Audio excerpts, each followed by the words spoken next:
وما كنت ترجو أن يلقى إليك الكتاب إلا رحمة من ربك إن فلا تكونن ظهيرا للكافرين ولا يصدنك عن آيات الله بعد إذ أنزلت إليك فادع إلى ربك ولا تكونن من المشركين ولا تدع مع الله إلها آخر لا إله إلا هو كل شأنها لك إلا نجها له الحكم وإليه ترجعون بسم الله الرحمن الرحيم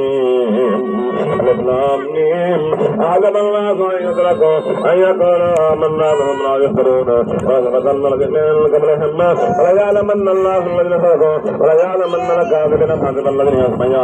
يعملون السيئات أن يسبقون ساء ما يحكمون من كان يرجو لقاء الله فإن أجر الله لهو السميع العليم ومن جاهد فإنما يجاهد نفسه إن الله لغني عن العالمين ونكفر عنهم سيئاتهم ونجزي ما الذي كانوا يعملون الإنسان بوالديه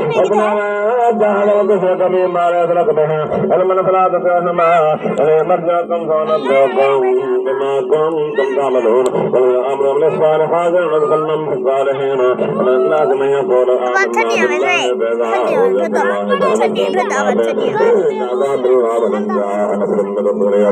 إنا كنا معكم وليس الله جعلنا في صدور العالمين وليعلمن الله الذين آمنوا وليعلمن المنافقين وقال الذين كفروا للذين آمنوا لنا ظلهم لخطاياكم وما هم بحاملين من خطاياهم من شيء وكاذبون وليحملن أثقالهم وأثقالهم وأثقالهم ليصاب الناس ومن كانوا ما كانوا يفترون ولقد أرسلنا نوحا إلى قومه فلبث فيهم ألف سنة 50 عاما فأخذهم الطوفان وهم ظالمون فأنجيناه وصحاب السفينة وجعلناها آية للعالمين وإبراهيم إذ قال لقومه اعبدوا الله واتقوا ذلكم خير لكم إنما تعبدون من دون الله كانوا تخلقون أبدا أتعبدون من دون الله لا يملكون لكم رزقا فاتقوا الله يرزقكم أبدا واشكرون إليه ترجعون هل تكذبوا فقد كذب أمم من قبلكم أمما على الرسول إلا البلاغ المبين